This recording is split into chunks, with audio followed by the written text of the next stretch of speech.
voltamos e hoje nós vamos falar como fica a qualidade de vida dos pacientes após a Covid-19. E se você tem alguma dúvida, ainda dá tempo de mandar as perguntas para o nosso WhatsApp. O número é o 31 99642 8473. E quem vai conversar conosco agora é o cardiologista Augusto Vilela. Doutor Augusto, boa tarde para o senhor, tudo bem? Boa tarde. Boa tarde a todos os telespectadores da TV Horizonte. É um prazer estar com vocês. Prazer é nosso de recebê-lo aqui. Obrigada pela disponibilidade.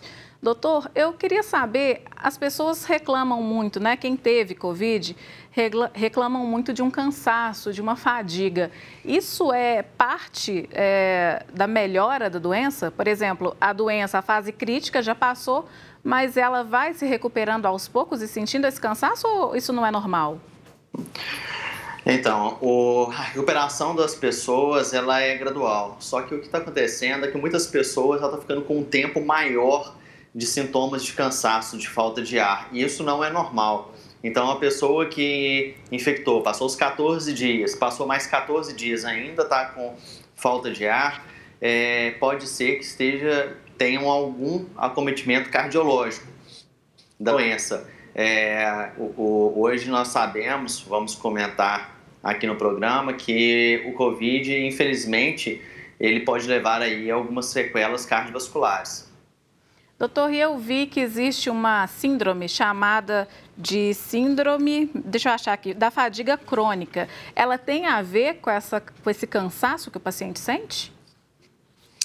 Não, a síndrome da fadiga crônica é um problema metabólico, pode ser realmente piorado ou algumas pessoas podem também começar a apresentar após alguma infecção, inclusive pelo Covid, mas não é uma questão propriamente do Covid, não. Doutor, a gente falou no primeiro bloco do programa a respeito dessas viagens, janeiro, férias, calor, né? Muita gente está aproveitando para iniciar o ano na praia. Pessoas que tiveram Covid vão falando assim, não, eu já tive, então tá tudo bem, agora não tem problema mais. Só que não é bem assim, né, doutor? Essas pessoas, apesar de já terem tido a doença, elas podem transmitir, levar essa doença para dentro de casa, na volta, por exemplo? Exatamente. Hoje existe algumas pessoas que acreditam que se foi contaminada, ela está imune, né? Como se fosse uma vacina. E isso não é verdade. O que nós temos na literatura, nos estudos científicos, é que as pessoas elas podem reinfectar e que a partir de 6 meses essa imunidade ela vai caindo com o tempo, essa imunidade da contaminação, e a pessoa fica aí predisposta a nova infecção. E essas pessoas que realmente depois que tem infecção, igual você citou, vai para a praia, vai para outros lugares e não se protege adequadamente achando que está imune, além do risco de reinfecção, ela se torna um vetor. Então, podendo voltar aí para sua casa e transmitir para mãe, pai, avô, uma pessoa do grupo de risco aí, o vírus. Doutor, e quais são as sequelas? Não sei nem se sequela é a palavra mais adequada, né? Mas quais são as consequências que o senhor encontra em consultório de pacientes que tiveram a Covid?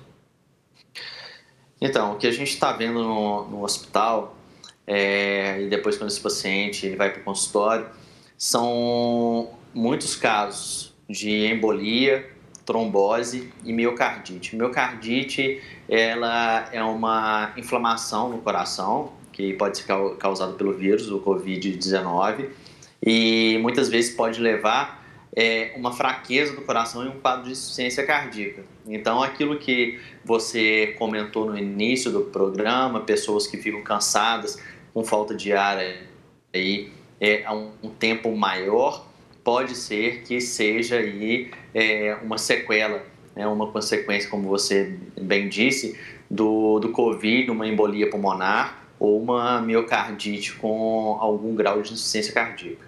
O senhor citou aí os pacientes que estavam internados e depois, quando o senhor os reencontra no consultório, né? E pacientes que tiveram, às vezes, um quadro leve. Eu vi, por exemplo, pesquisando para esse programa, eu vi o caso de um rapaz que teve uma Covid tranquila, bem no inicinho da pandemia aqui no Brasil. E meses depois ele se sentiu cansado e quando ele consultou o médico viu que estava com boa parte do pulmão tomado, né? Comprometido. Então, eu queria saber, as consequências cardíacas, elas também podem acontecer em pacientes que tiveram esses quadros mais leves? Sim, o quadro grave, na verdade, ele não se dá pelo vírus em si. Ele dá por uma resposta inflamatória do indivíduo. O que a gente vê aí que o vírus ele é como se fosse um fósforo para iniciar um incêndio.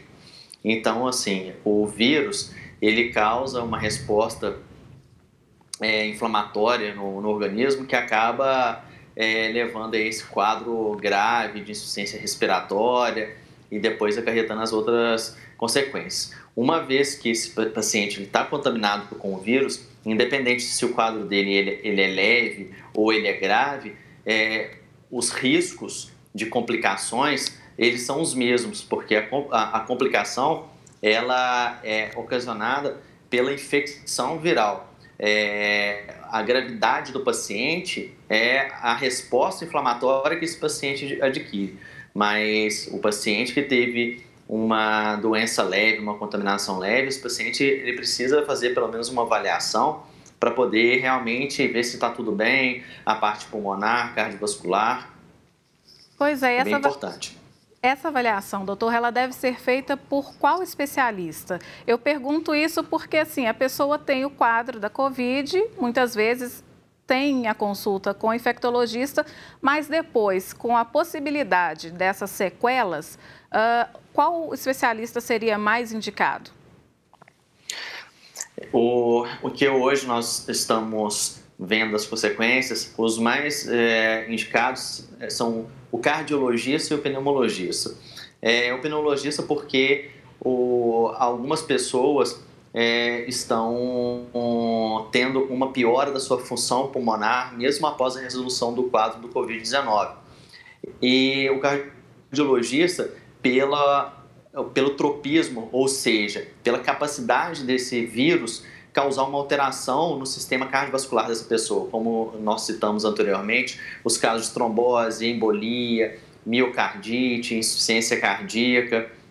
Então, esses dois profissionais, eles são os mais indicados porque são realmente os órgãos mais acometidos pela doença.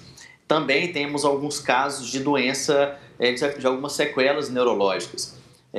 Nesses casos, no paciente que teve Covid e teve alguma sequela, alguma fraqueza, tem paciente que fica entubado durante muito tempo e acaba tendo aí uma fraqueza generalizada dos músculos, tudo, também é indicado uma avaliação neurológica para poder ver como que está realmente esse sistema neurológico do paciente. Nós podemos falar que os pacientes que passaram pela Covid vão ter uma propensão. Eu pergunto especificamente para os pacientes mais jovens. Eles terão uma propensão de sofrer de doenças cardíacas precocemente? Ou ainda é muito cedo para falar isso?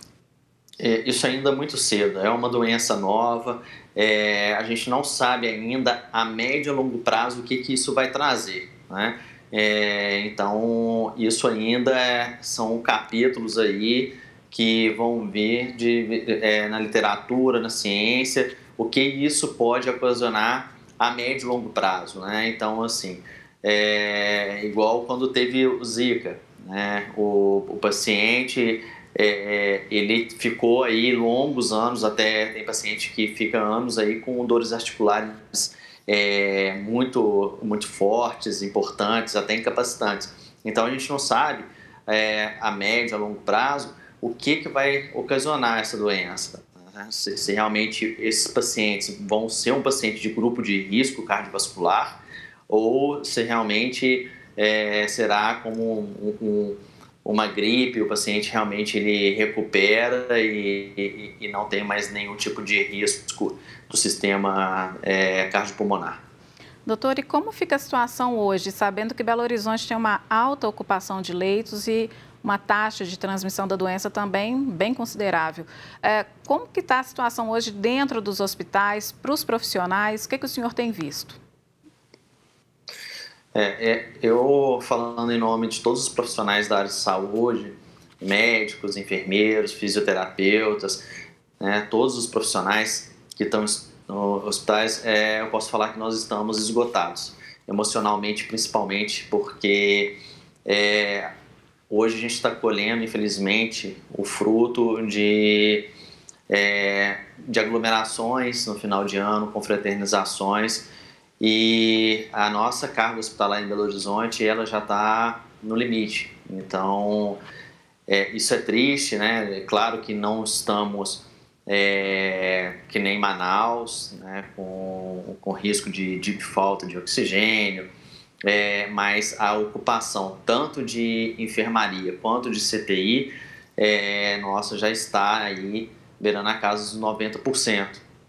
E isso é preocupante, então essas medidas de isolamento social, acho que elas têm que ser agora mais conscientes, as pessoas têm que ter essa consciência, se cuidar, né, cuidar das pessoas que amam, para a gente poder aí vencer isso aí, já que a vacina já está chegando. Doutor, então, muito obrigada pela sua participação, obrigada pelo trabalho que o senhor e seus colegas têm feito. Espero que depois, quando tiver a vacina, o senhor possa participar pessoalmente aqui do programa conosco, ok? Muito obrigada. Será um prazer, eu que agradeço a oportunidade. Um abraço. Um abraço. E nós vamos para mais um intervalo, rapidinho. E na volta vamos falar com o pneumologista Leonardo Meira.